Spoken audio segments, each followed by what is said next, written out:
Alors pour commencer, ce soir, on va parler des parcours de santé et il nous semblait un petit peu nécessaire de faire un petit, définition de ce que c'est qu'un parcours de santé.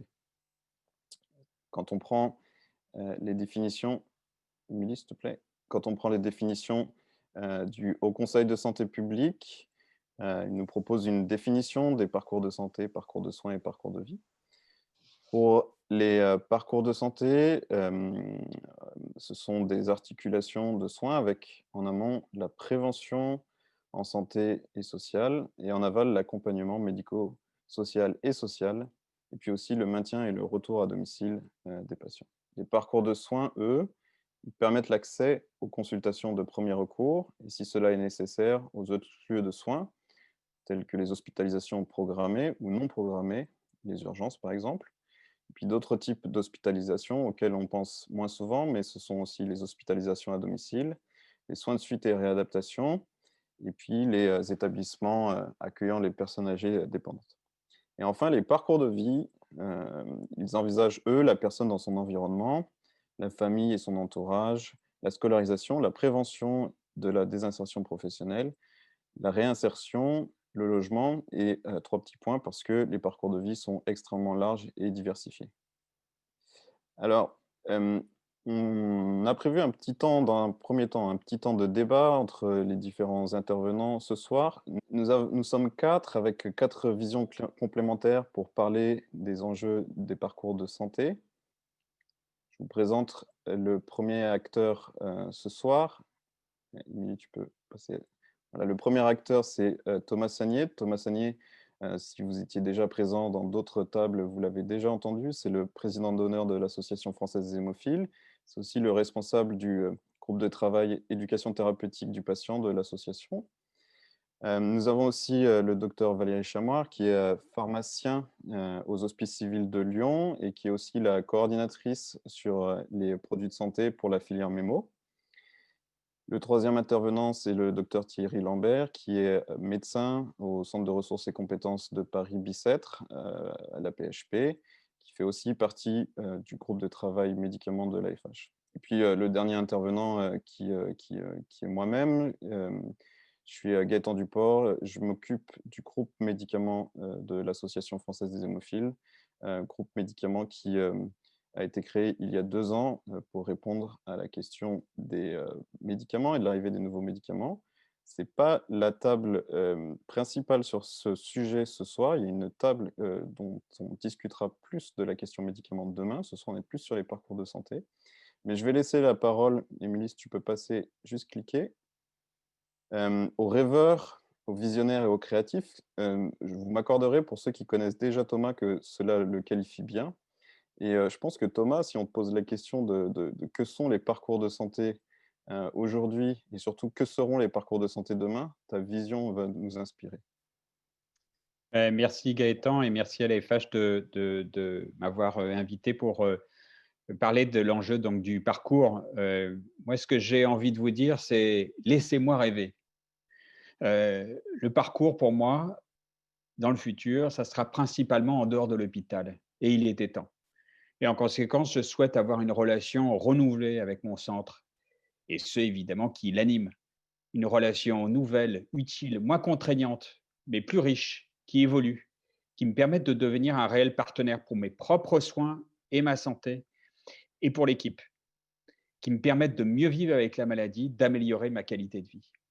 Alors, pour moi, le parcours, je le vois, l'évolution du parcours de santé, de soins, de vie, je le vois comme je le vois en 3 étapes. Le premier point, c'est que ça va être un mixte entre la relation en face à face et la relation utilisant et l'utilisation pardon d'outils numériques. En face à face, les yeux dans les yeux, pour travailler avec le médecin, l'infirmière sur le choix d'un nouveau médicament, d'une intervention chirurgicale, de s'engager dans un essai thérapeutique, de la suite d'un événement désirable lié à un médicament, de la lourdeur ou de la facilité d'un traitement, du suivi ou non de la prophylaxie, des difficultés rencontrées au travail, dans la vie de tous les jours, etc. Moi, j'ai besoin de ce face à face, j'ai besoin de cet échange visuel, avec évidemment une réelle prise de décision partagée, c'est-à-dire durant la consultation, Le professionnel, il m'expose de manière neutre les avantages et les inconvénients face à un choix thérapeutique en se fondant sur les données de la science et qui tiennent compte aussi de mes préférences, de mes choix de vie. Il me donne aussi son avis à travers son expérience sur le sujet, mais après, pour ne pas m'influencer, mais m'aider à faire un choix qui me convienne. Et puis aussi l'importance du face-à-face parce que, il y a l'enjeu des sessions d'éducation thérapeutique co-organisées et co-animées avec l'AFH, avec des patients et des parents ressources, car on ne finit jamais d'apprendre. Et puis, le parcours de rêver de demain, c'est celui qui utilise les outils numériques, eh ben, qui me permettent de recevoir les ordonnances, mais de manière sécurisée, pas par mail, mais par le dossier médical partagé. Que j'ai accès à un carnet de santé électronique. Alors, je sais que vous travaillez tous dessus d'arrache-pied, mais où je puisse répertorier de manière simple mes injections, les saignements, leur localisation, le nombre et leur répétition, qui me donne la localisation des centres de traitement et des pharmacies hospitalières ou même de villes où médicaments sont ou seraient disponibles, avec les numéros de téléphone et mail pour les contacter. Ça serait un vrai carnet de santé très utile et qui participerait à mon parcours. Mais aussi que je puisse aussi commander via l'application mes médicaments à la pharmacie et me les faire livrer à domicile ou au lieu que j'aurais choisi, ou qui me permettent, si c'est mon choix, de les rendre disponibles chez mon pharmacien de ville en respectant les règles de confidentialité. Et puis un carnet de santé électronique qui me dira aussi où sont les AFH régionales et leurs contacts, car c'est important de rencontrer ses pairs, d'apprendre, de transmettre et de discuter avec eux des difficultés qu'ils rencontrent et des succès qu'ils engrangent dans la vie au quotidien. Et puis cet outil devra aussi me donner les contacts des patients, parents ressources, pour pouvoir discuter avec eux d'une question que je pourrais avoir. Et puis enfin, qui me permettent aussi ces outils de me permettre d'avoir accès à la téléconsultation, car c'est mieux que par téléphone, du moins je crois, et c'est un gain de temps important, car l'hôpital, il est loin de chez moi. Et puis dans mon c'est mon deuxième point sur le parcours rêvé, c'est un centre avec les personnes évidemment qui l'animent, mais qui puisse me permettre d'avoir accès à des professionnels de santé qui ont l'habitude de rencontrer des personnes atteintes d'une maladie hémorragique rare, d'un psychologue, parce que la maladie est peut-être pesante parfois, d'un diététicien, parce qu'un spécialiste de la nutrition, parce qu'il sait ce que ça veut dire que bien manger, ben, c'est important et que je sais que le surpoids est toujours un problème dans ma maladie. Un kinésithérapeute en ville qui connaisse les maladies hémorragiques rares, car mon état articulaire et musculaire, ben, il nécessite d'être revu régulièrement. Puis un spécialiste de l'activité physique adaptée, parce que c'est un facteur de bien-être et de bonne santé, et que les progrès médicaux me permettent aujourd'hui d'accéder à des activités auxquelles je ne pensais même pas il y a quelques années, et que je n'ai pas forcément, et de toute façon, je n'ai pas besoin de pratiquer comme un champion, mais de manière adaptée à ma situation. Et puis, si j'étais une femme, eh ben, un gynécologue, car je peux avoir des règles abondantes, je peux vouloir un enfant, je peux aussi ne plus en vouloir, etc., etc.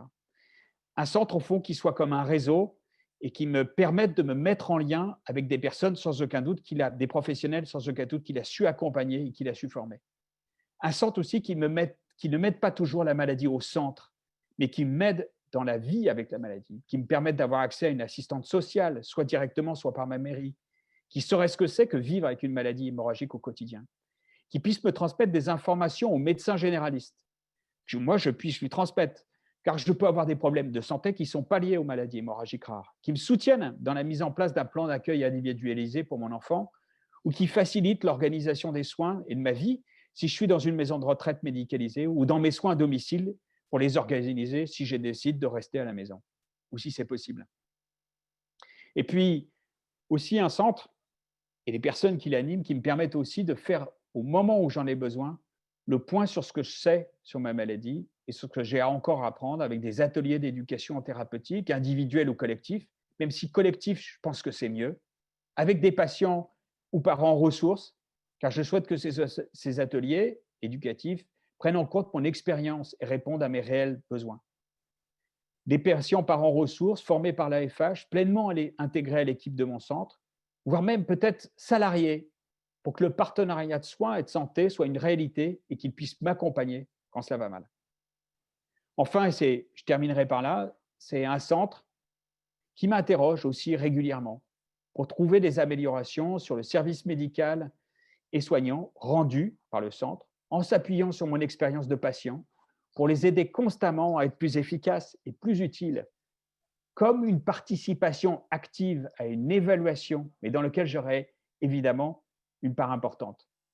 Au fond, avec l'idée que ce qui est bon pour moi, c'est aussi bon pour eux. Alors c'est sûr, certaines choses sont faites et c'est formidable, mais beaucoup reste à faire. Et pourtant, ce que je viens de décrire, c'est pour moi le parcours idéal. Rêver. Merci Thomas pour cette première présentation parce que tu réponds à la question rêveur. Je ne sais pas si tu te forces à être rêveur ou si c'est simplement dans ta nature, mais il y a beaucoup de choses sur lesquelles je pense que Valérie Chamois va rebondir. Euh, Valérie Chamois, si tu peux cliquer, c'est la vision qui va être plus pragmatique et plus réaliste. Alors, Valérie, le micro est ouvert. Alors, merci à vous tous, merci à Gaëtan. Et donc, je suis là pour répondre à Thomas. Effectivement, Thomas, nous rêvons avec vous. Nous rêvons avec vous et très clairement, c'est probablement une cible qu'il faut qu'on atteigne collectivement, qu'on atteigne collectivement à terme sur tout ce que vous venez de décrire. Mais je rappellerai en préambule qu'effectivement, nous avons fait un grand chemin jusqu'alors et il nous en reste encore un grand chemin à parcourir, notamment sur le fait qu'effectivement, l'intitulé de notre atelier, c'est parcours de soins, parcours de santé ou parcours de vie. C'est le terme commun, c'est le parcours. Qui dit parcours dit cheminement, dit d'aller d'un point A à un point B. Et probablement, dans ces parcours, quand on prend sa voiture, on se rend quelque part vers un monde idéal, probablement qu'on passe un certain nombre de carrefours notamment. Et ces carrefours sont peut-être l'occasion, effectivement, de voir concrètement comment pouvons-nous nous y prendre pour atteindre ce cheminement.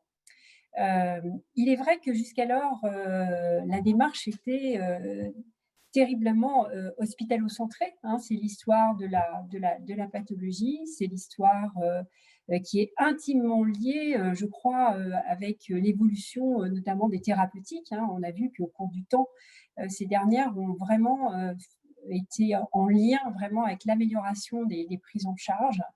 Et on voit que maintenant, on est un petit peu à un carrefour, effectivement, qui démontre que les améliorations à venir sont non seulement sur des aspects, je dirais, scientifiques, liés à donc la mise au point de thérapeutiques, mais également, et ça c'est vraiment la grande nouveauté, c'est que désormais, j'aurais envie de dire, on descend dans la rue, on est sur le chemin et on essaye de voir quels vont être les impacts effectivement dans la vie quotidienne.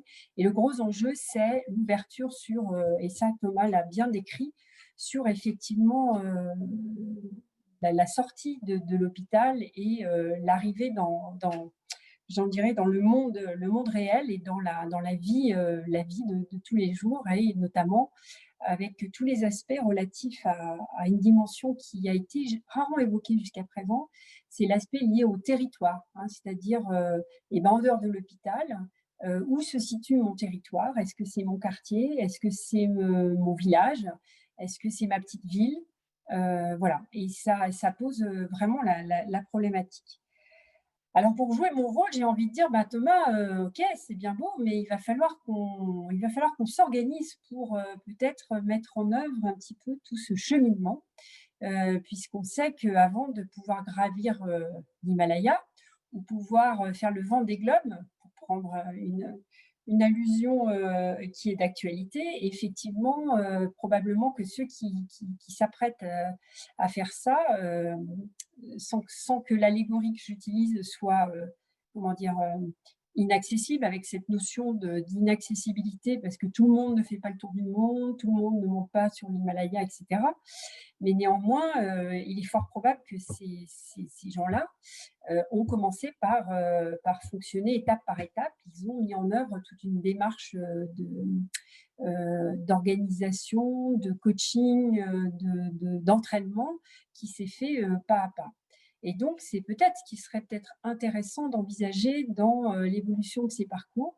Et peut-être, et bien évidemment, avec ma casquette de pharmacien, je peux l'évoquer d'autant plus aisément, que peut-être que ce qui se passe autour effectivement du médicament à l'heure actuelle, avec les questionnements qui s'offrent à nous là actuellement sur des évolutions peut-être liées à une amélioration potentielle de cette accessibilité aux médicaments, pourrait être un des points qui nous permettrait peut-être de commencer de manière très pragmatique d'envisager une évolution de ces parcours.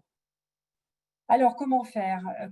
Eh bien, effectivement, tout à l'heure, j'évoquais la notion de carrefour.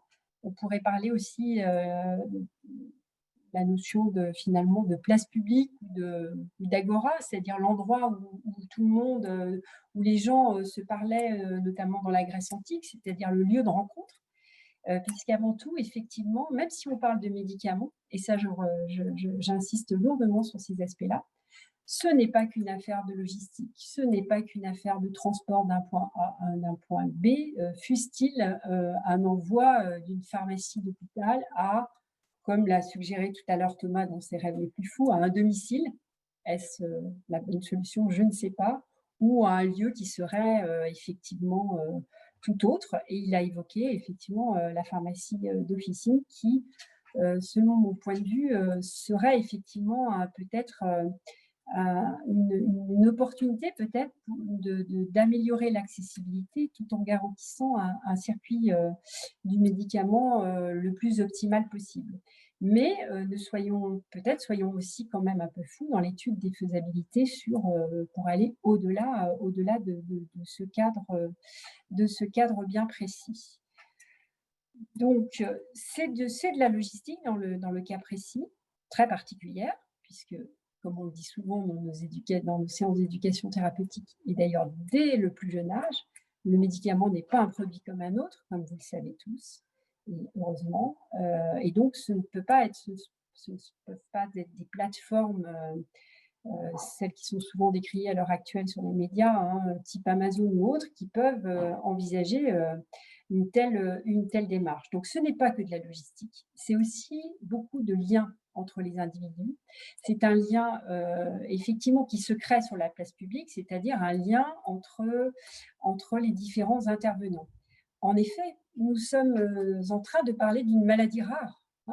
Si je prends toujours le contexte de la pharmacie d'officine, il y a à peu près globalement 22 000 officines en France.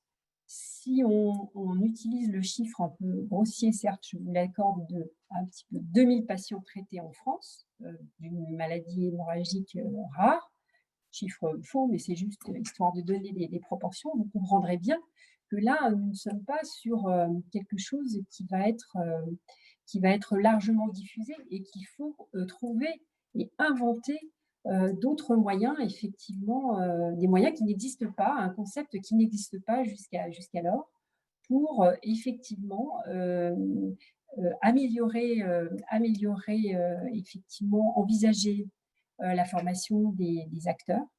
Donc là, dans le cas précis, ça sera le pharmacien d'officine, quand on évoque ça, mais ça peut être, comme l'a dit Thomas, il a évoqué le rôle du médecin généraliste, il a évoqué le rôle du kinésithérapeute, le rôle de l'infirmière à domicile, le rôle de la psychologue, etc., etc.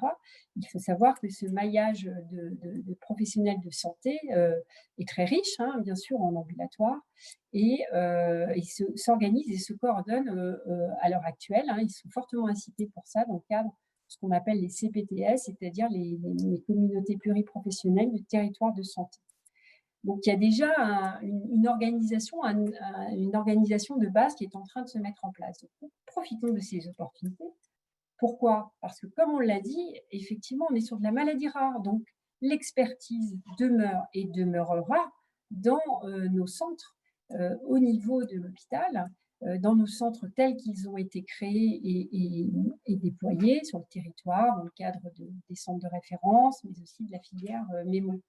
Donc ça, c'est un concept, l'expertise demeurera là. Donc, Thomas évoquait également, pour être tout à fait pragmatique, des outils. Et c'est vrai que le carnet numérique va être quand même un outil qui va vraiment probablement favoriser cette mise en lien entre les individus.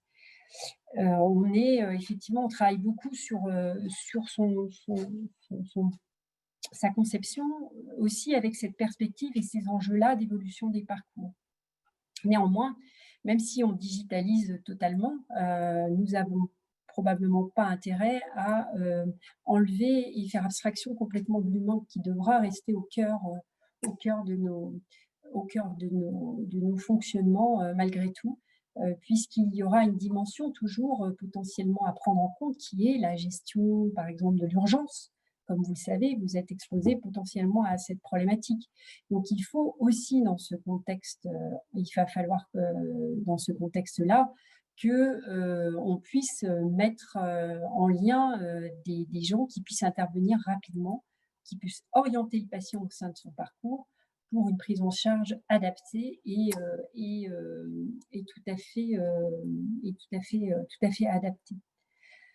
Donc, j'ai envie de dire en conclusion, eh bien, si on veut avoir une vision pragmatique, alors d'accord pour partager ce rêve, totalement. Je suis complètement d'accord avec Thomas, mais il faut probablement prendre les choses par un certain bout de lorgnette et peut-être qu'effectivement, pas à pas, il faut qu'on s'organise et qu'on ait des projets qui nous permettent et bien de tester un petit peu ces évolutions et ces évolutions autour des concepts et des parcours de soins, de santé et de vie qui, comme vous l'avez vu, donc, sont des contextes qui sont de plus en plus systémiques et importants.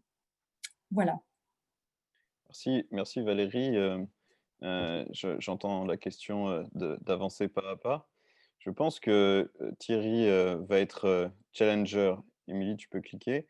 Le sujet abordé par le côté critique et côté questionneur va être quelque chose qui va être intéressant, Thierry. Bonsoir, donc j'espère que vous survivrez donc à mes questions et critiques. Moi, je suis un petit peu perplexe. J'ai entendu un rêve centré sur le centre et ce qu'il peut apporter. J'ai entendu parler d'hospitalocentrisme, disant que nous étions dans un système hospitalo-centré. Moi, je trouve qu'il y a déjà eu une évolution absolument considérable depuis qu'il y a la prophylaxie. La vie a complètement changé avec la prophylaxie. Je ne dis pas qu'elle a tout résolu, bien sûr que non, mais la prophylaxie, finalement, ça permet de vivre chez soi, de ne pas avoir tout le temps recours à l'hôpital. Il ne faut quand même pas oublier que la majorité des patients, je parle pour ceux qui sont traités, qui ont besoin de beaucoup de recours aux soins, ils sont vus une fois par an pour les adultes, ils sont vus 3 à 4 fois par an pour les enfants. Je trouve que le terme d'hospitalocentrisme est un petit peu violent. Je suis d'accord avec Valérie Chamard sur le fait que l'expertise est hospitalocentrée et pour être clair, ça ne changera pas. Un des points fondamentaux qui est un petit peu un fil conducteur dans tout ce qu'on peut rêver de mettre en place, c'est qu'on est face à une maladie rare. Et ça, c'est un point, par exemple, quand on parle de réseau, eh bien moi, j'ai le sentiment, après pas mal d'années d'expérience, que les réseaux pour des maladies rares, ça n'existe pas. Ça existe, c'est très bien. Les réseaux, vous avez ça pour les diabètes, hein, pour tout ce qui est pour les diabètes, pour l'activité physique adaptée, pour avoir des réseaux de psychologues, parce que c'est des maladies fréquentes. Donc, vous pouvez avoir des gens qui sont tout à fait, qui ont tout à fait pu investir ce champ-là, de façon même structurelle et sous la forme de réseaux qui peuvent être animés. Et c'est beaucoup plus difficile pour les maladies rares. parce que vous créez un réseau, et puis c'est pas de chance, comme le signalait Valérie Chamoire pour les pharmacies, votre réseau, il sera à Nevers, mais votre patient, il sera ailleurs. Donc, c'est compliqué. Les choses se construisent au pas, une par une, je veux dire, en fonction de chaque patient, justement. C'est le patient qui est au centre de ce qui se passe, et c'est avec lui qu'il faut, et là je suis d'accord bien sûr pour ça, c'est que la construction, elle doit se faire entre le médecin ou scientifique référent et le patient, autour de l'écologie du patient, puisque c'est finalement ça qui va déterminer son parcours de vie. En aparté, on parle toujours d'égalité d'accès aux soins. Vous ne me ferez pas croire qu'on peut parler d'une égalité d'accès aux soins quand on est au fin fond d'un département complètement agricole avec des difficultés pour rejoindre, même des difficultés de transport, et quand on est en milieu urbain.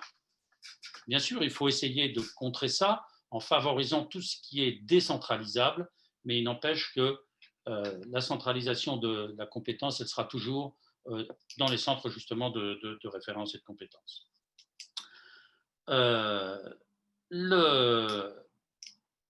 Je rêve aussi, Thomas, que l'on puisse avoir dans nos centres des référents nutritionnistes, encore que je ne vois pas bien la spécificité de la nutrition parce qu'il n'y a pas de médicaments, il n'y a pas de particularité nutritionnelle dans l'hémophilie.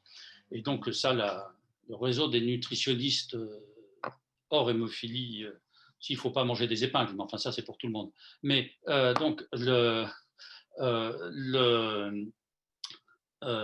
avoir des nutritionnistes, avoir des médecins de la douleur dans nos centres, avoir des psychologues, mais on aimerait bien, mais ça demande là, alors là c'est presque une réponse pragmatique, une quantité de moyens que nous n'avons pas. Vous voyez, dans nos centres, quand on a une infirmière coordinatrice, on est content.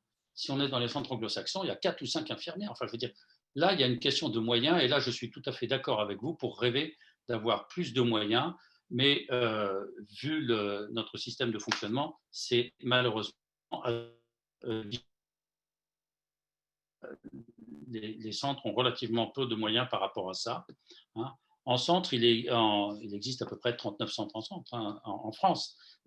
Valérie Chamois a rappelé la population des hémophiles, c'est à peu près 2000 personnes, grosso modo, traitées régulièrement, qui ont des besoins de recours aux soins.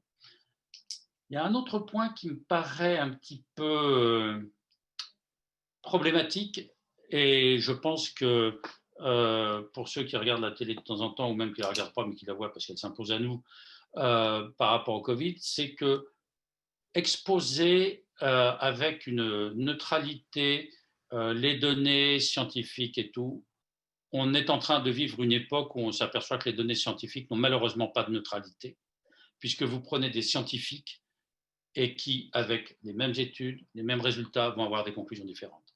Donc ça, c'est important à savoir, parce que dans le colloque singulier qu'on a avec le patient, qui pour moi est vraiment la base du fonctionnement du système, il ne faut pas oublier que chaque patient a sa vision des choses, son vécu par rapport, par exemple, à ce qui est est-ce qu'un traitement est contraignant ou pas. On va avoir des choses qui peuvent paraître paradoxales. Nous, on peut exposer, voilà, techniquement, voilà les conditions techniques du traitement, mais savoir lequel est le plus contraignant, ce n'est pas moi qui le sais, c'est le patient qui est en face de moi. Certains vont me dire, moi je préfère l'intraveineuse à la sous-cutanée, même si ça me surprend, mais dans ce cas-là, il faut les accompagner dans ce choix. Il faut savoir accompagner, et donc la neutralité, c'est quelque chose qui n'existe pas. C'est comme l'objectivité, ça n'existe pas, parce que chacun voit les choses au travers de son propre prisme. Même si il y a des choses qui sont très claires et carrées quand même, hein, heureusement. Je suis aussi un petit peu perplexe vis-à-vis du numérique. Je ne voudrais pas qu'on transforme le système en GAFA de l'hémophilie. Le numérique, c'est bien, mais quand j'ai entendu parler du numérique pour que ce soit facile d'enregistrer les saignements, la prophylaxie, les traitements, et que finalement, si ça n'est pas fait avec le carnet papier, c'est parce que très souvent, quand on questionne, puisqu'on a travaillé justement sur ce carnet numérique, est-ce que le numérique vous aiderait? La réponse est non, de toute façon, ça m'emmerde d'enregistrer ça. Et ça, c'est le premier point. Et le deuxième point, c'est, moi, j'ai trouvé que les plus beaux carnets de santé, les plus beaux rapports, c'est ceux que vous, les patients, vous vous êtes fait eux-mêmes, avec un tableur Excel, avec un cahier de brouillon, je ne sais pas quoi, parce que dedans, c'est l'expression que vous avez mis à partir de ce que vous avez envie de mettre, de ce que vous ressentez. Et pour moi, c'est les plus beaux outils de communication qu'on puisse avoir. Enfin, la numérique par rapport à la téléconsultation, à l'envoi d'ordonnance, oui, tout ça, c'est quelque chose qui, alors, me paraît important, qui malheureusement ne dépend pas de... Je ne sais pas de qui ça dépend d'ailleurs, le fait de pouvoir envoyer des ordonnances par système sécurisé. Hein. Actuellement, bon, on a que les mails, on fait avec ce qu'on a. Mais ça, c'est un point important, effectivement. Je suis dans les choses qui m'ont choqué, sur lesquelles je pense qu'il faut vraiment investir par rapport à ce que je vois là dans le chat. C'est effrayant. Moi, je trouve que c'est effrayant d'entendre, voilà, j'ai eu 3 mois de délai pour avoir une consultation. Alors ça, là, il y a du boulot à faire. Ça, je suis très, très critique sur le fait qu'il existe encore des choses comme ça. Moi, je ne comprends pas que ça arrive et que... alors là, je ne sais pas... Il faut reprendre l'éducation thérapeutique, probablement des médecins. C'est pas des centres. Enfin, il y a quelque chose que je trouve extrêmement choquant. Donc, globalement, je pense que la relation, le parcours, alors il est de soins de santé, le périmètre, il est celui qu'on lui donnera, mais il doit se construire, il se construit à la base de la relation que peut avoir la personne hémophile avec son médecin, parce que ça va marcher avec certains, pas avec d'autres. C'est compliqué dans une maladie rare parce que selon les régions, vous pouvez avoir ou non accès à plusieurs ressources médicales. Des fois, vous êtes complètement coincé. Et si ça ne marche pas entre deux personnes, c'est très difficile. Et malheureusement, ce n'est pas le numérique qui va nous aider.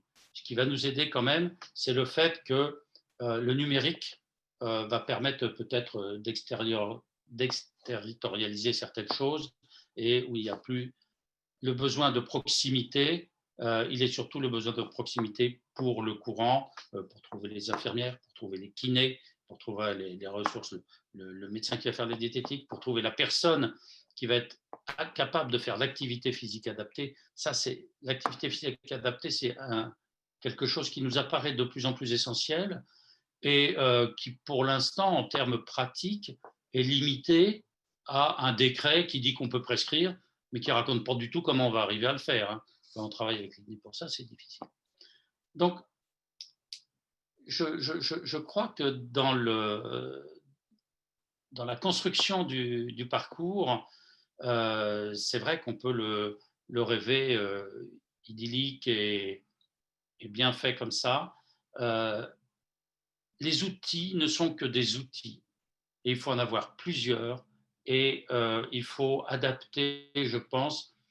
Pour certains outils seront utiles, pour d'autres ne le seront pas. Mais je pense qu'il faut se garder d'avoir une vision qui permet de tout englober, de tout connaître, de tout savoir. Non, ce sera des choses qui seront... ce qui est valable pour un n'est pas forcément valable pour l'autre. Construire, avoir des patients ressources salariés dans nos centres, alors qu'on n'arrive pas à avoir d'infirmières. Le jour où on a des patients ressources salariés, c'est vraiment qu'on aura réussi le job, parce qu'on sera arrivé à tout faire. Parce que je ne crois pas que nos institutions nous permettent beaucoup de mettre ça en place maintenant. Et c'est vrai que ces patients ressources sont une aide considérable lorsqu'ils peuvent intervenir, parce que, et là je comprends tout à fait, moi je dis quelque chose, je suis bien gentil, mais moi je suis qu'un docteur. Par contre, si mon collègue qui lui a la même maladie que moi me dit quelque chose, là lui il a un vécu. C'est pas forcément qu'il aura raison dans les solutions qu'il va prendre, mais au moins son ressenti, c'est des choses qui seront vécues. Voilà un petit peu, c'est un peu dans le désordre, mais parce que tout ça est très désordonné finalement. Et je ne vois pas construire de schéma directeur du parcours. Je crois qu'il faut avoir tous les outils à sa disposition et que arriver à prendre les bons. Mais la question, c'est a-t-on ces outils? Peut-on les mettre en place? Sachant qu'en plus, et ça, je le répète, le fait de la maladie rare est quelque chose de très bloquant. Quand vous voyez qu'un médecin généraliste ne veut pas faire une injection vaccinale parce que bah là, il a une hémophilie, j'ai peur, vous dites qu'il y a encore beaucoup, beaucoup, beaucoup de travail à faire. Merci Thierry Voilà mes pour, réflexions. merci Thierry pour cette… Et dernier point, si j'avais noté, je veux dire, je suis tout à fait en phase avec le fait qu'on apprend toute sa vie. Et l'éducation, quand on est pour l'école, ça c'est au début, mais l'éducation thérapeutique et l'éducation à la maladie et l'éducation à la vie avec la maladie, c'est toute sa vie parce que l'expression, elle change en fonction des phases de la vie. Et ça, c'est un point fondamental, c'est de savoir qu'il n'y a pas un moment où stop, c'est fini. Non. Ça continue, c'est un continuum. Voilà, j'ai fini. Bah, merci du coup, Thierry, pour ce questionnement qui annonce beaucoup, beaucoup de choses qu'il faudra répondre dans l'avenir. Je suis le quatrième participant sur cette table, puisque je vous remercie de m'avoir proposé d'intervenir avec vous, puisque je suis à la fois modérateur et intervenant. Je vais essayer d'avoir un rôle d'observateur par rapport à un petit peu ce qui remonte du terrain au cours des différentes rencontres que peut faire au sein de l'AFH, avant le mois de mars évidemment, et puis depuis le mois de mars par téléphone avec les parents, les familles et puis les patients qui sont concernés par les maladies hémorragiques rares. De ce que je peux vous dire, c'est qu'il y a deux enjeux sur la question des parcours de santé. Il y a à la fois un enjeu qui est dit organisationnel. C'est comment est-ce qu'on s'organise pour penser les parcours de santé et les parcours de soins de demain. Parmi ça, vous avez discuté je serai très humble par rapport à la qualité de vos prestations sur la question de la place du centre de ressources et compétences depuis des années et de ce que ça va être le centre de ressources et compétences demain. Pour beaucoup de patients et de familles, le centre de ressources et compétences ou le CRTH ou le CRMH, enfin peu importe le nom qu'on lui donne, c'est quand même une bouée dans la nuit, c'est quand même un phare qui éclaire au milieu de la mer, c'est quand même le lieu où on trouve les réponses auxquelles personne d'autre ne peut avoir. Et la question de garder le centre de ressources et compétences comme le pilier et l'organisateur des soins des patients avec une maladie hémorragique rare, ça c'est quelque chose que je pense vous serez tous d'accord pour conserver, et c'est quelque chose qui est extrêmement demandé de la part des personnes. Quand on demande aux patients leur avis sur les centres de ressources et compétences, évidemment, ils émettent toujours des avis qui sont liés aux consultations, mais ils répondent tous que lorsqu'ils ont une question à poser, ils peuvent trouver une réponse. La réponse, elle ne vient pas dans la minute. Parfois, il faut attendre. Parfois, il y a plusieurs personnes qui appellent en même temps au secrétariat et du coup, il faut prendre un peu son mal en patience pour avoir une réponse. Mais en tout cas, le centre ressources et compétences, c'est quand même un lieu d'accueil qui est privilégié pour les personnes vivant avec une maladie hémorragique rare. Du coup, demain, quand on discute de la question d'éclater et de disperser le parcours de santé avec la ville, euh, tout le monde dit oui, bien sûr, disons oui et un grand oui, en mettant des relations avec le médecin généraliste, des relations avec l'infirmier en libéral et des relations avec le kinésithérapeute en libéral.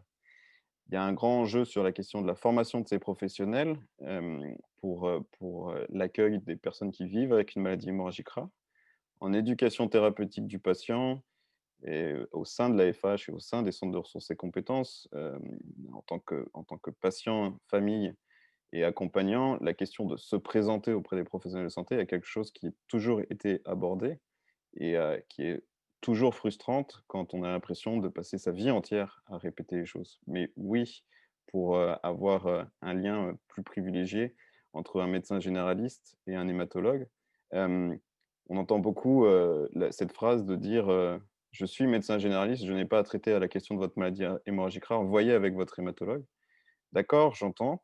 je réponds OK, mais quid de la question, du grand âge? Quid de la question, des polypathologies, des personnes qui vivent avec plusieurs maladies, chroniques? Si, le médecin généraliste se défausse de toute la question, qui est liée à la maladie hémorragique rare. Je pense que dans l'avenir, il faudra, bien évidemment, tisser des liens et avoir des relations qui sont beaucoup plus proches, avec ces professionnels. La question, qui, revient aussi, elle a été, faite, dans le chat au début de la présentation. C'est la question des délais d'attente pour avoir des rendez-vous. En fait, c'est lié à la question des moyens des centres de ressources et compétences qui sont, sous-dotés et qui fait que très souvent, les patients, adultes n'ont qu'une seule consultation par an et les, centres qui ont la possibilité pour la pédiatrie, pour les enfants peuvent organiser, jusqu'à 4 consultations par an, mais il y a pas de standard et parfois c'est très frustrant, de sortir d'une consultation en se disant: «J'ai oublié cela, c'était le moment privilégié de l'année et c'est peut-être pas, c'est plus possible, d'en rediscuter avant, un bout de temps». Il y a une réponse à cela qui a été abordée et je vais revenir après, juste un peu après pour trouver des solutions, par rapport à ça. Je voudrais, faire un petit peu, de promotion, pour, le réseau, France Coag, qui est le réseau épidémiologique de la filière maladie hémorragique rare. Donc, c'est un réseau, en fait, qui compte, les patients et puis qui compte aussi, beaucoup de choses, concernant le soin. C'est un outil qui va être remodelé et qui va arriver vers une version, améliorée qui permettra dans l'avenir d'avoir des enquêtes réalisées auprès des patients et des familles et qui va permettre en fait de beaucoup mieux connaître, les attentes, à la fois des patients et des familles et puis, aussi, de l'état de santé, des populations hémophiles et des populations avec une maladie hémorragique rare autre. Parce que, aujourd'hui on manque quand même, de données là-dessus.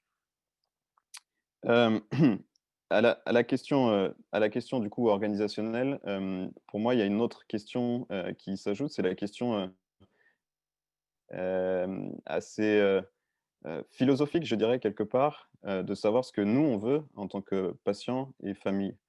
La grande question, qu'on aborde, c'est, sur, le CRC, dans l'avenir, la place du CRC dans l'avenir et la place des, utilisations des, solutions, numériques.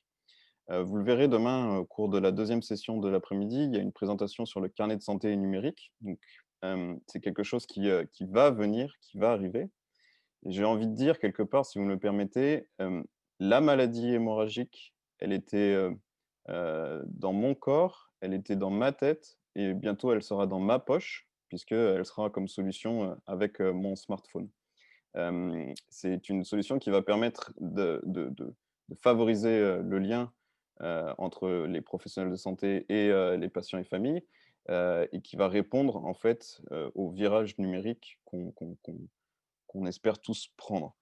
J'ai compris, Thierry, qui évoque, la question de ne pas faire un GAFA, des maladies hémorragiques rares et en fait, c'est exactement la même chose, en fait, qu'évoquent les patients et les familles. Hem, il y a beaucoup de sollicitations, du secteur privé pour proposer des solutions, auprès des patients, pour favoriser le lien ou pour favoriser, beaucoup de choses sur la question, de la maladie hémorragique rare. Et il ne faut pas noyer, je pense, les personnes par rapport à ça. Oui, si j'ai une question, il est intéressant de pouvoir la poser directement et d'avoir une solution qui me permette d'être en contact avec, le professionnel de santé ou un expert. Mais non, il n'est pas question, en fait, de mesurer mon état de santé en permanence pour savoir, en fait et me rappeler en permanence que je suis patient. Je pense que la solution, du numérique, elle est idéale quand, elle fait oublier aux personnes qu'elles vivent avec une, maladie, hémorragique rare. Hem, voilà, voilà. Hem, je vais juste, revenir un tout petit peu sur, la question, de la session de demain. Elle est sur le carnet de santé papier et pas sur le carnet de santé numérique. Merci pour le petit rappel, et je suis, désolé pour ce petit lapsus. Hem, hem On va, je vais terminer là-dessus parce qu'on a une deuxième partie, à vous proposer qui sera plus, sur la question, des traitements et je sais que beaucoup d'entre vous, ont des questions à poser, là-dessus. Sachez que l'Association française des hémophiles, au printemps dernier et au cours de l'été dernier, a fait un sondage sur vos choix préférentiels par rapport au mode de délivrance des traitements anti-hémophiliques et des autres modes, des autres traitements. Et il y a des choses qui sont très intéressantes, qui montrent une évolution souhaitée des patients vers un mode qui soit alternatif à la pharmacie hospitalière. Et du coup, on va pouvoir en discuter un tout petit peu plus après. Voilà. Je suis à la fois intervenant et modérateur. Donc, j'enlève ma casquette d'intervenant et je prends ma casquette de modérateur.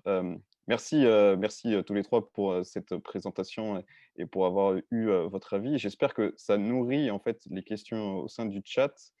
Je n'ai pas la possibilité de lire en même temps le chat, en même temps de parler. Je n'ai pas ce don euh, que certaines personnes ont. Mais je vous propose de passer à la partie suivante. On aimerait réaliser un petit tableau blanc qui va s'afficher. Alors, est-ce que la possibilité est ouverte pour ouvrir le tableau blanc? La question qu'on a envie de vous poser, c'est quels sont pour vous les plus grands changements que pourraient apporter les nouveaux traitements dans votre parcours de soins et en quoi cela pourrait changer les relations avec le centre de ressources et compétences. On voudrait faire ça avec un rôle empathique, c'est-à-dire de vous placer en tant que patient pour savoir ce que ça changerait pour vous, les grands changements avec les nouveaux médicaments. Euh, euh, sur un côté du tableau, on aimerait écrire ce que ça représenterait pour vous en tant que patient ou en tant que famille. Alors, c'est des choses qui sortent et qui viennent très rapidement. Et puis, on aimerait aussi, d'un point de vue empathique, c'est-à-dire se mettre à la place de l'autre. Qu'est-ce qui, selon vous, va changer aussi dans l'avenir pour les professionnels de santé?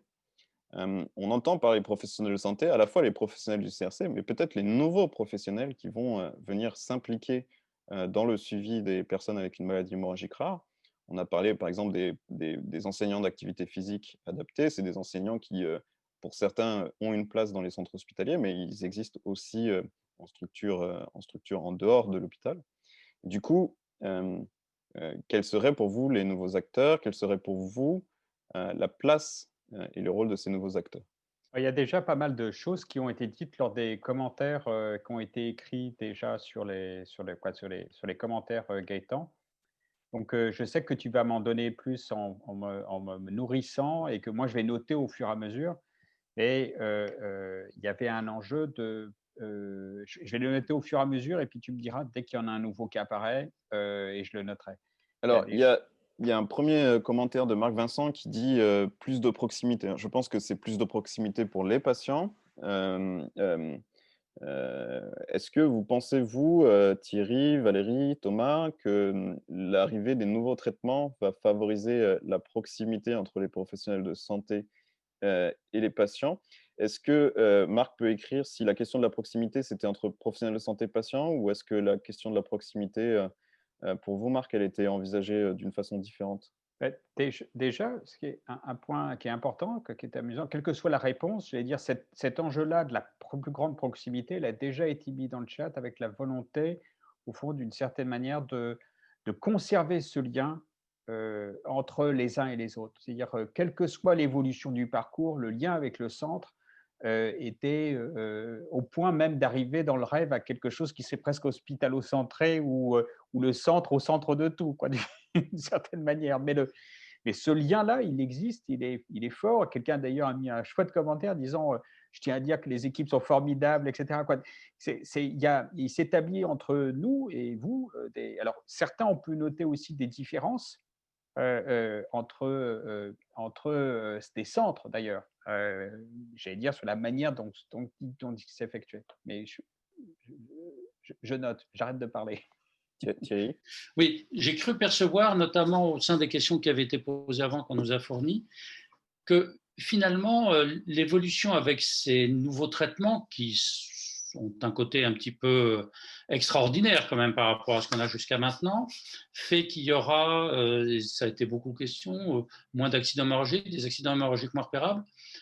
qu'il y a comme une espèce de crainte qu'on s'éloigne, nous les professionnels de santé, de vous, qu'on se dise, bon, ben voilà, il n'y a plus de soucis, donc ça roule, il n'y a plus besoin de nous. Moi, je crois que ce n'est pas du tout notre façon de voir les choses.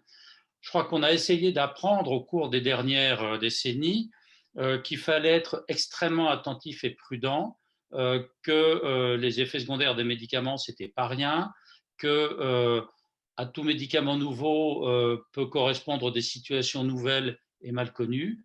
Et c'est pas parce qu'on a un médicament ou des médicaments qui ont l'air de merveilleux que on va pas être plus attentif. Au contraire, moi je crois que j'avais parlé tout à l'heure de la prophylaxie. Je crois que ce que nous a appris la prophylaxie, c'est que lorsqu'on croit que les choses soient réglées, 30 ans après ou 10 ans après, on voit arriver des choses que finalement on a manqué par manque de suivi. Donc je ne crois pas du tout que ces nouveaux médicaments, ça va changer des choses dans les parcours très techniques probablement, mais ce ne sont pas source d'éloignement et de désintérêt de la part des professionnels de santé. Je dirais peut-être au contraire, parce qu'on pourra peut-être essayer d'être plus en amont, plus efficace.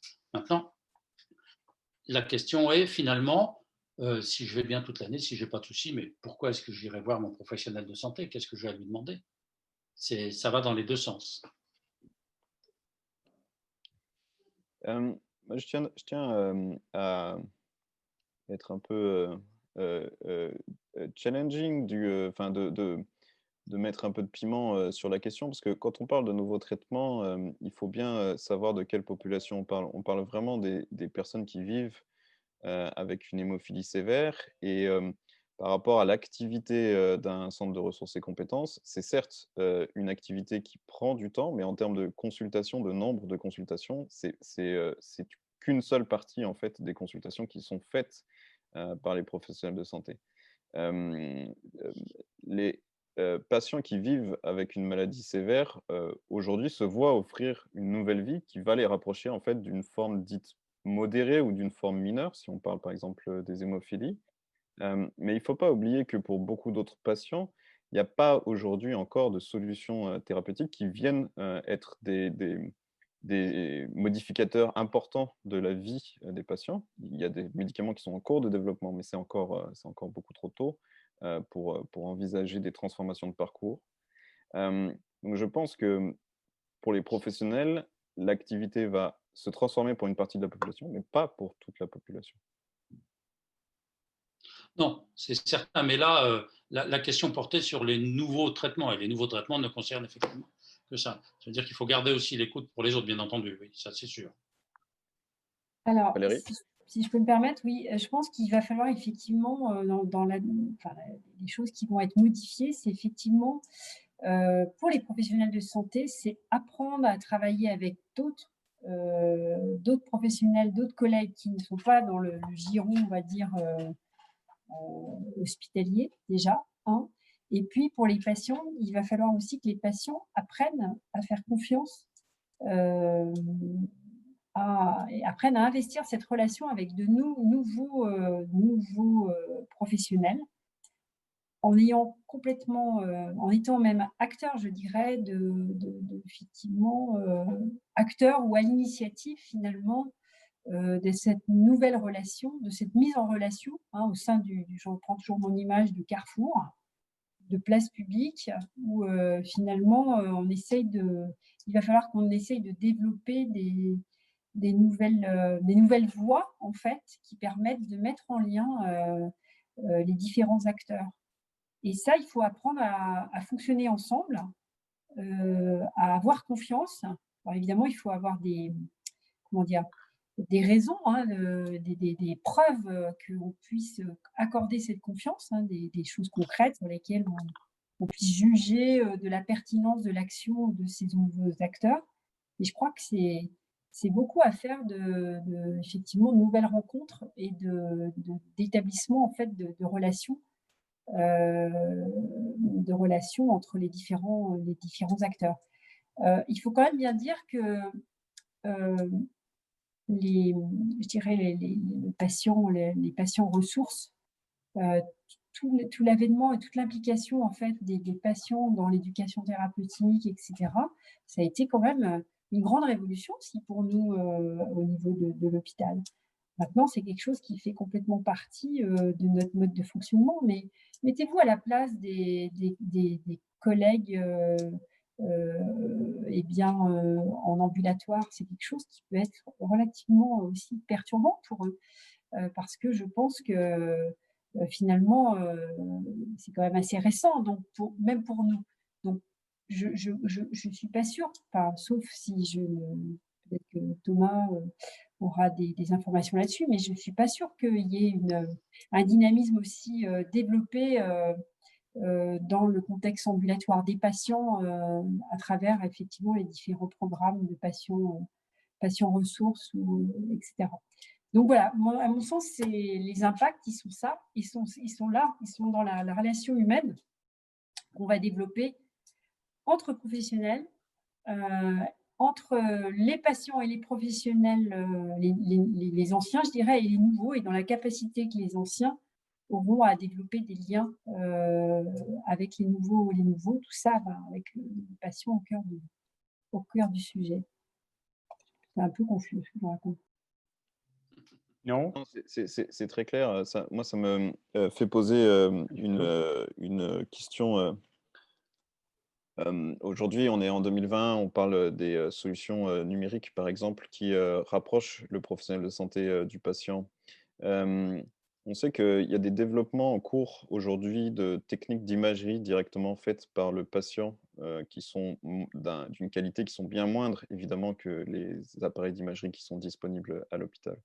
Mais est-ce que, pour vous, les professionnels de santé, demain, le fait qu'il y ait des nouveaux traitements et qu'il y ait des possibilités d'avoir des imageries et d'avoir des tests sanguins, par exemple, qui pourraient être faits, prélevés par une infirmière à domicile, est-ce qu'il se pourrait qu'on puisse imaginer euh, une absence de relation physique au CRC des patients avec les professionnels, que les patients ne viennent plus au CRC? C'est vrai que la télémédecine, puisque c'est de ça qu'il s'agit, finalement fait des progrès énormes. C'est vrai que depuis que, par exemple, pour avoir un parcours mieux défini, qu'on puisse nous envoyer sur le téléphone de garde la photo de l'hématome et tout, ça nous aide à juger plus qu'avant. Maintenant, surveiller la santé, c'est surveiller qu'on reste en bonne santé. Surveiller la santé, par exemple, c'est surveiller qu'avec ces nouveaux traitements, ou même la persistance des traitements actuels, on soit bien adapté. C'est surveiller qu'il n'y ait pas une petite dérive ou dans la démarche, ou dans la force musculaire, ou dans la façon de pouvoir marcher ou courir. Donc, quelque part, ça reste quelque chose qui est du domaine de l'examen physique et de l'examen clinique. Et c'est pas forcément avec la télémédecine qu'on pourra tout faire. Ça, on peut faire de la pression artérielle, on peut faire de l'électrocardiogramme avec la télémédecine, mais on peut à la limite même peut-être faire une auscultation cardiaque, mais évaluer toute la démarche, évaluer comment ça se passe dans la vie quotidienne, qu'est-ce qui se fait. Je ne suis pas sûr que en téléconsultation, il y a des plus et il y a des moins. Mais se passer complètement de l'examen physique, même si on arrive à délocaliser la biologie spécialisée, ce qui est encore loin d'être fait, parce qu'encore une fois, on est dans un cadre de maladie rare, et pour avoir des laboratoires qui travaillent convenablement sur ce qu'on a à doser, surtout quand on voit arriver des traitements qui vont complètement révolutionner d'abord de la biologie, c'est pas facile. Donc ça, c'est de la biologie, donc c'est que du prélèvement sanguin, mais il a quand même peut-être besoin d'être fait sur place. Mais je crois que il reste quand même une dimension, enfin c'est pas qu'il reste, c'est que plus la technologie avance, plus la dimension humaine est importante. Et justement, moi j'ai un point parce que vous avez dit, Thierry, quelque chose qui était très important sur justement, vous êtes très attaché, on est un certain nombre à vous connaître, mais même dans vos pratiques professionnelles, vous êtes très attaché à l'enjeu de la relation et la relation de soins que vous pouvez établir sur le temps avec les personnes qui sont avec vous. Et c'est pour ça que vous êtes, j'allais dire, et c'est pas un mauvais terme dans ma bouche, mais vous êtes obsédé par l'enjeu de la personnalisation. C'est-à-dire que nous serions les patients au fond, les uns et les autres, une histoire différente qui induit un parcours différent. Mais Ouais. il y a quand même certains incontournables. Et il y a quand même certains changements qui font que, et les médicaments en font partie, et le numérique en fait partie, et qui sont, j'allais dire, qui a une influence. Or, il y a un des points qui a été évoqué au tout début par les gens, c'est à la fois alors là, il y a les questions du temps de rendez-vous, mais il y a aussi l'espace, pardon, pas l'espace, la distance entre soi et le centre. Est-ce que vous ne croyez pas quand même que le numérique, à travers notamment la, euh, la visio, quoi, la télémédecine, peut essayer de rapprocher, rendre au fond si c'est organisé, rendre ce lien-là à la fois plus important et facilitant pour les gens. Parce que se taper 1 heure et demie de transport tous les 3 mois, passer toute une matinée à l'hôpital, si c'est pas parfois même la journée, pour peu que vous soyez, voilà, c'est un enjeu. Alors on peut se dire, tu es atteint d'une maladie qui est parmi les affections longue durée, qui sont donc considérées graves, tu peux prendre une journée par an si tu es adulte ou 4 journées par an si tu es un parent d'enfant pour t'occuper de la maladie. Mais il reste que. Ouais. Il reste que. Je suis tout à fait d'accord, c'est totalement insupportable de faire 1 heure et demie de trajet pour 3 heures de consultation hospitalière. 1 heure et demie aller plus 1 heure et demie retour. C'est pour ça que le numérique, effectivement, peut permettre, et ça peut le faire, de poser des relais qui évitent ça, mais il n'en reste pas moins que, à mon avis, il est quand même nécessaire d'avoir de temps en temps un contact physique. Moi, vous savez, je me souviens à un moment où il y avait la mise en place d'un système informatique il y a 15 ans, au moment où c'était assez balbutiant, mise en place de recueil d'informations informatiques et où on pouvait nous adresser avant le recueil. Et on voit, par exemple, en consultation, on dit, bon, ben voilà, combien il y a d'arthrose depuis 1 an, depuis la dernière consultation. Bon, ben, j'ai dû en faire 3, puis tiens, quand on regarde le carnet numérique, parce qu'il y en a 15. Donc, il y a un aspect qui fait que faut faire attention à ce que le numérique éloigne pas et n'aille pas casser les choses. Ça ne veut pas dire que je suis contre la consultation numérique. Je vais en faire encore avec le Covid, mais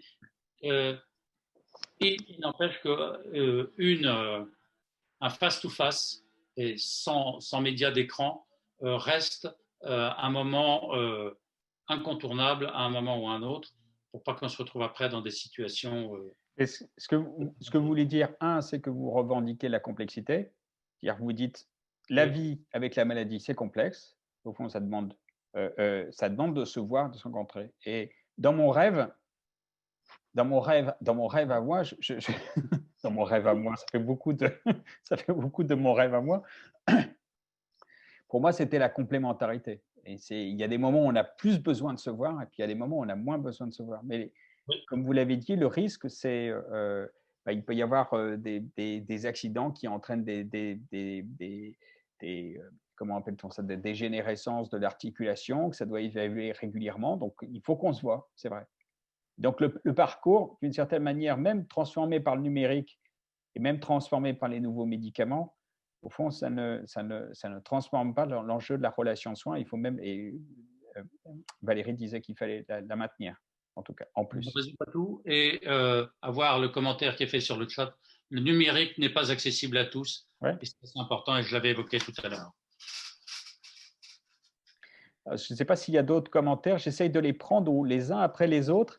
Il y avait peut-être des éléments incontournables qui sont apparus autour de la discussion, mais qu'il faut peut-être ajouter dans ce tableau, d'une certaine manière, entre ce qui concerne les patients et puis ce qui concerne les professionnels de santé. C'est peut-être le fait qu'on est dans une maladie rare et que c'est un contexte évidemment très important. Je ne sais pas, Gaëtan, si tu veux réagir à ça ou tout d'un coup, je me suis rendu compte que je suis en train de prendre ton boulot d'animateur. Mais je t'en prie, Thomas. Je pense que la question du numérique en maladie rare, elle est extrêmement pertinente pour la question de la sécurité des données. Les données des personnes qui vivent avec une maladie rare sont des données qui valent de l'or, entre guillemets, puisqu'elles sont très difficiles à obtenir, vu il y en a peu. Et la question de la multiplication des applications, la question de l'ouverture de beaucoup de propositions à des collectes de données, c'est quelque chose qui est très contrôlé à la fois par les professionnels de santé de la filière mémo et par l'Association française hémophile, parce que c'est pas quelque chose qui est ouvert et accessible à tous et sur lesquels il y a des choses qui sont confidentielles et qu'il faut garder comme confidentielles. Mais Thierry posait la question tout à l'heure, non à un GAFAM des maladies hémorragiques rares.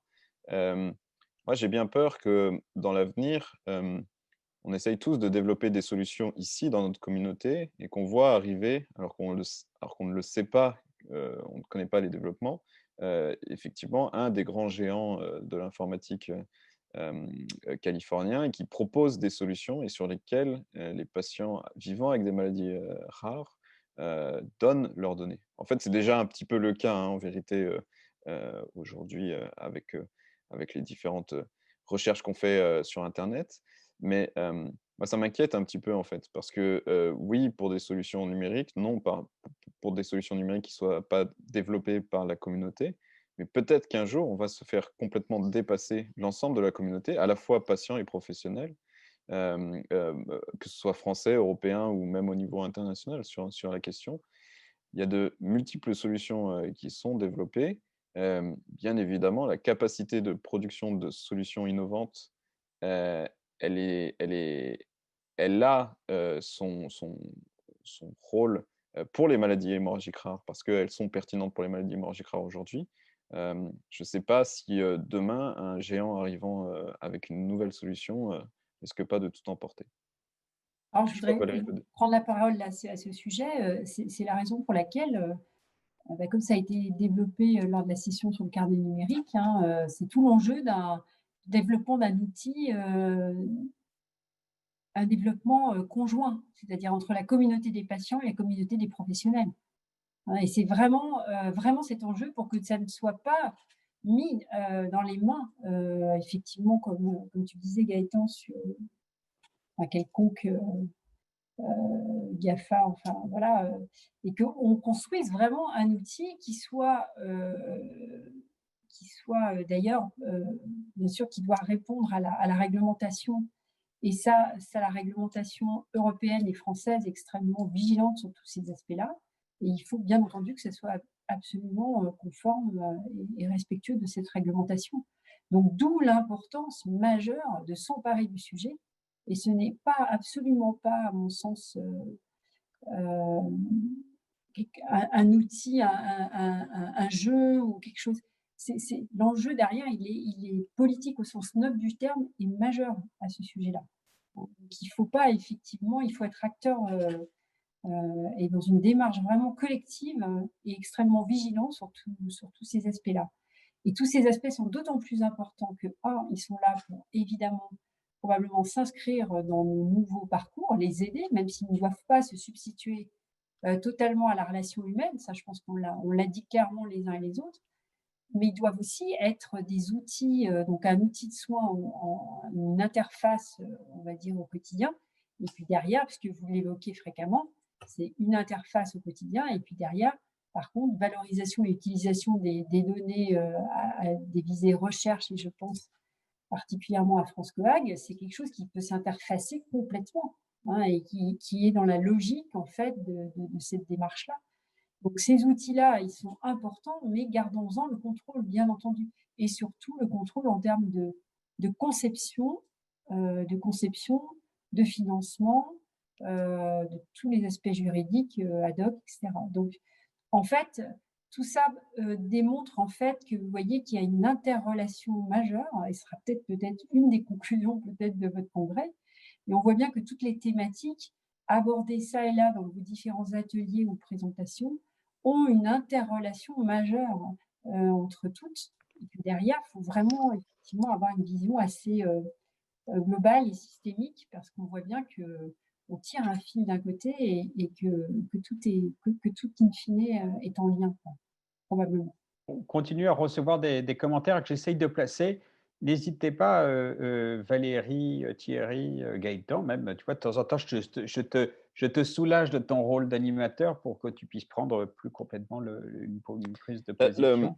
Voilà, le, mais il nous reste une petite dizaine de minutes et on a volontairement, au début de cette deuxième table, pas abordé la question du parcours du médicament, puisqu'on va en parler demain sur une autre session.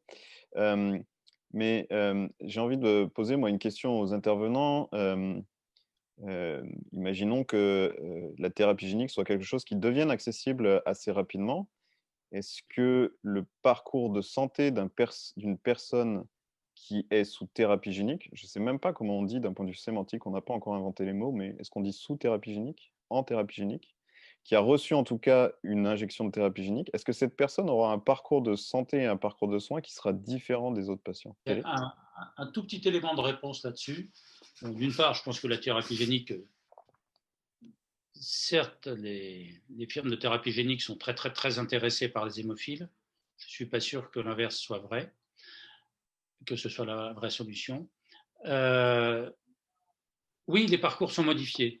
On le sait par les hémophiles qui ont été greffés de foie. Les hémophiles qui ont été greffés de foie ont perdu leur hémophilie, ne sont plus hémophiles, ils ont un taux de facteur 8 normal, ce n'est pas subnormal, ce n'est pas 10%, ils sont à 50, 60, 80%. Entre guillemets, ils ne sont plus hémophiles. Généralement, c'est des gens plutôt plus âgés qui ont quand même des séquelles de l'hémophilie de l'enfance, surtout que c'était à l'époque où il n'y avait pas de prophylaxie. Mais il est très clair que la thérapie génique, pour autant qu'elle fonctionne et qu'elle donne un taux de facteur 8 subnormal, ça, c'est un élément qui sera de nature à changer considérablement le parcours, parce que le parcours, ce sera plus le parcours du suivi des effets secondaires potentiels qui sont immunologiques, hépatiques, je ne sais quoi, la thérapie génique. Ce ne sera plus de l'hémophilie telle qu'on connaît. vous faites une introduction formidable pour la session de samedi où vous êtes tous invités, qui est sur la thérapie génique. Merci Thierry. Vous faites une pub formidable. Sur cette... Allez-y, Valérie, pardon. J'ajouterais juste que contrairement aux autres médicaments, enfin, les nouvelles thérapeutiques, on va dire non substitutives, c'est-à-dire en dehors du facteur 8 ou du facteur 9 ou d'autres facteurs d'ailleurs de la coagulation, qui finalement vont mimer l'action du facteur 8, donc modifient, mais ne se suppléent pas complètement aux facteurs déficitaires. Pour la thérapie génique, comme l'a dit Thierry, finalement, on a quasiment une correction a priori, peut-être pas aussi optimale que la greffe de foie qu'il évoquait, mais en tous les cas, oui, une modification importante. Là, effectivement, probablement que le recours au traitement substitutif sera beaucoup moins fréquent, et donc la relation qu'on pourra avoir avec les autres thérapeutiques qui miment l'action du facteur 8 ou qui ne nécessitera pas un recours régulier. Donc, du coup, effectivement, c'est encore un autre modèle. C'est complètement un autre modèle. Et là, effectivement, sur le versant, je suis d'accord, surveillance des effets secondaires, avec les impacts que ça peut avoir, il faut qu'on réfléchisse complètement à un autre paradigme qu'on n'a pas peut-être bien investigué pour l'instant. L'un des éléments, c'est que rappeler que la thérapie génique, de toute façon, ne guérit pas de l'hémophilie. Voilà. D'une part, elle continue à se transmettre. Ça ne change pas le gène dans lequel vous transmettez toujours la maladie. Quand vous transmettez à vos enfants, à vos filles, en tout cas, quand vous êtes hémophile, vous transmettez toujours la maladie. Il n'y a pas de cette modification du gène de ce point de vue-là. C'est vrai que ça corrige la coagulation, mais il y a de manière extrêmement forte, hein, on le voit à travers les hémophilies A et B, on va pas va pas vous devancer les choses, vous verrez ça samedi. Donc, mais c'est une telle innovation que là, c'est quoi? C'est une transformation complète du parcours qui sera en effet beaucoup moins médicalisé, mais presque plus scientifique, presque plus, c'est-à-dire il sera moins sur, au fond, un quotidien qui sera transformé, mais qui nécessitera des analyses biologiques, une surveillance du foie, des éléments très nombreux qui feront que vous aurez toujours un rapport aux soins qui sera très important. Et c'est là toute la différence, en fait, souvent des discours des industriels qui vendent au fond une solution thérapeutique en disant c'est formidable, etc. Oui, c'est formidable. Et sauf que la réalité de la vie avec la maladie, elle est toujours là. Elle prend une autre forme, mais elle est toujours là. Et c'est ça qui est très intéressant dans les innovations thérapeutiques, elles sont telles qu'elles sont représentées quand on regarde le parcours, c'est qu'en fait, certes, les choses sont allégées, mais d'un autre côté, on devient presque plus exigeant sur ce qu'on pourrait faire. Je pense à l'activité physique, par exemple. Et donc, on est plus en demande d'accompagnement. Et puis, mais ça n'enlève pas, au fond, ça n'enlève pas la relation de soins. Je suis assez d'accord avec votre analyse, Thierry, de ce point de vue-là. Mais c'est le paradoxe d'une certaine manière. Au fond, les nouveaux traitements ne font pas disparaître, alors c'est heureux, l'accompagnement médical et soignant, il ne l'allège pas, il le transforme. En tout cas, c'est ma perception. Je pense que c'est un très vaste sujet. Je l'ai volontairement lancé et merci Thomas d'avoir réagi par rapport à la session de samedi qui sera une des sessions phares de ce congrès. Je voudrais pas aborder plus la question parce que sinon on va un petit peu empiéter sur la place de samedi et puis je voudrais pas vendre un petit peu les choses avant qu'elles soient faites. Il y a une question qui est très intéressante là dans le chat qui s'adresse à Thierry Lambert, mais elle s'adresse en fait à tout le monde. Est-ce que le fait que les nouveaux traitements rendent les personnes avec une hémophilie sévère, hémophilie modérée ou mineure, en tout cas, je pense que la question sous-entend dans la question des nombres de saignements et de la réaction du corps par rapport au traitement, est-ce que ça va créer un suivi qui sera équivalent aux hémophiles mineurs modérés. Et la question sous-entend aussi quel est en fait le suivi des hémophiles mineurs modérés aujourd'hui en France? De mon côté, j'ai essayé de répondre. Bon, d'une part, je pense que ce qui différencie, il y a plusieurs choses qui différencient. Il y a d'une part la fréquence de suivi. Néanmoins, les objectifs sont les mêmes. On sait que des hémophiles mineurs modérés peuvent développer des arthropathies, par exemple. Donc, on sait que les enjeux de transmission sont les mêmes. Donc, les objectifs sont les mêmes en termes d'information, de qualité d'information, de suivi. Maintenant, ce qui est plus difficile, c'est je pense qu'un des points sur lesquels on a énormément à travailler, c'est l'éducation thérapeutique pour cela. Il y a eu le MOOC pour l'hémophilie mineure, mais ça ne fait pas rentrer sur l'ensemble de la population, malheureusement, ça ne prend pas sur l'ensemble. C'est la question d'arriver à identifier que quelque chose qui vous arrive est un saignement. Ça reste quelque chose de très complexe. Quand ça arrive une fois tous les 3 ans, c'est difficile. Et je crains qu'on voit effectivement, et c'est pour ça que je pense qu'il ne faut pas lâcher sur le suivi avec les nouveaux traitements, parce que les nouveaux traitements, ou les traitements plus intensifs, ou les traitements de thérapie génique, ils vont modifier la symptomatologie, surtout pour ceux qui sont hémophiles sévères, qui ont connu une symptomatologie et qui maintenant va peut-être se modifier avec d'autres traitements. Donc, je crois que vraiment, ce qui différencie beaucoup, c'est la fréquence, la perception, parce que beaucoup d'hémophiles modérés, ou surtout d'hémophiles mineurs, ne se sentent pas, entre guillemets, malades, ou ne se sentent pas hémophiles, et ont du mal à rejoindre les centres de traitement, même si c'est des consultations qui sont proposées tous les 2 ou 3 ans. Autre commentaire pour de la part de Valérie, Thomas? Non, mais moi, j'allais dire, on arrive bientôt à la fin, donc je pense on a vu beaucoup de choses. D'ailleurs, la richesse du tableau qui est très utile. J'espère que Valérie, quoi, Thierry, vous partagez mon avis, mais en fait, il y a Oui. beaucoup de choses qui sont dites sur des éléments, au fond, qui constituent le parcours. Et moi, l'un des éléments que je vois, c'est que c'est il y a quand même ce qui retient du parcours, c'est quand même la force du centre expert. Mm. Et ce à quoi on est très attaché, c'est aussi ça, parce que c'est une sécurité. On l'a vu dans le cadre du Covid. Pouvoir avoir une référence dans cette situation à des centres experts qui vous pouvez vous accompagner soit en visioconférence, soit par téléphone, etc., même en cas d'incident grave, et pouvoir les toucher, dire 24 heures sur 24, 7 jours sur 7, quand on compare à toutes les autres pathologies, et Mm. c'est fantastique. Il n'y a pas d'autre expression. L'un des éléments, c'est que, je dirais, c'est cet attachement au centre expert. Il y avait l'idée aussi que ce parcours il soit personnalisé, mais il faut quand même des incontournables. Et que ces incontournables, on doit les travailler ensemble, mouvement associatif, professionnels de santé, Mm. patients. Moi, c'est ce que je retiens au fond. L'attachement, le lien au centre, ça fait peut-être de nous des très hospitalo-centrés, mais au fond, pourquoi pas, et sur cet aspect-là. Et puis,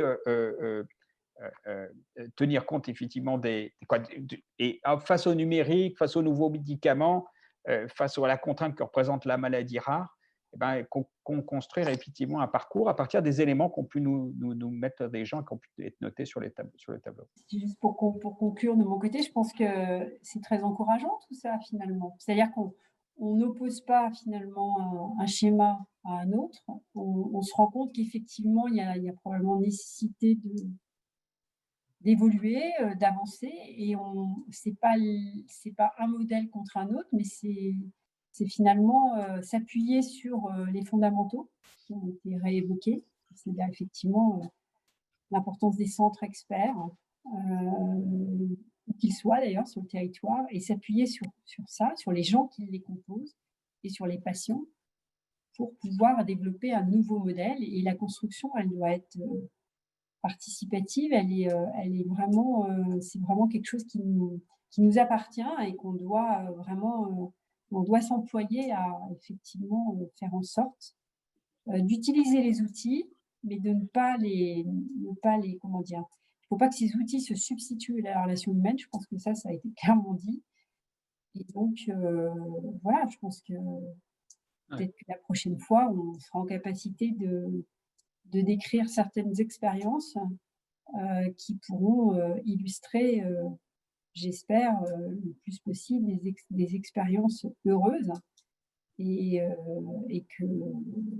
que ça favorisera, ça améliorera en fait le parcours des patients et leur qualité de vie.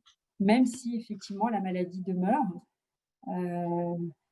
le fait d'améliorer quand même un certain nombre d'aspects, tout en garantissant une sécurité et une cohérence, j'espère qu'on aura gagné ce challenge. Je voudrais juste dire que finalement, on était parti sur les médicaments vont-ils changer notre parcours de santé, votre parcours de santé. Je suis très heureux de constater que finalement, on n'a pas vraiment parlé que de ça, loin de là, et que on a beaucoup travaillé, c'est finalement ce parcours. Qu'est-ce qui va changer? Fondamentalement, les choses ne changent pas. Par contre, on a beaucoup parlé des nouveaux outils, notamment numériques. Et je crois que moi, ma conclusion là-dessus, c'est qu'effectivement, voilà, le numérique, c'est important. Mais le numérique, ça part de la photo du smartphone à la téléconsultation très évoluée.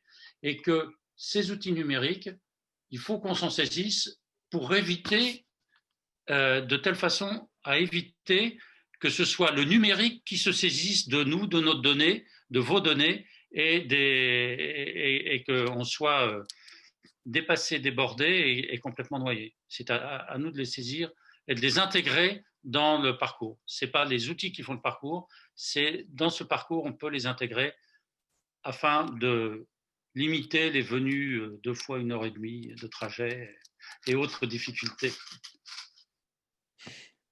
Merci Thierry pour cette conclusion. Bah, je voudrais juste dire que tout ça, c'est des choses dont on discute comme ce soir, et c'est des choses en fait qu'on expérimente en fait pour beaucoup au quotidien depuis le mois de mars, puisque la situation a fait que lors de la première vague et en ce moment lors de la deuxième vague de la crise Covid, on est face à des situations de parcours qui sont complètement modifiées et sur lesquelles il faut reconnaître le travail main dans la main de la filière mémo et de la FH pour assurer une continuité de soins et une continuité de la délivrance des médicaments qui n'a pas connu de couac pour la première vague et qui continue à être assurée avec aussi l'ensemble des acteurs de la chaîne du médicament et des acteurs de la filière de santé et la filière soins et des filières soins.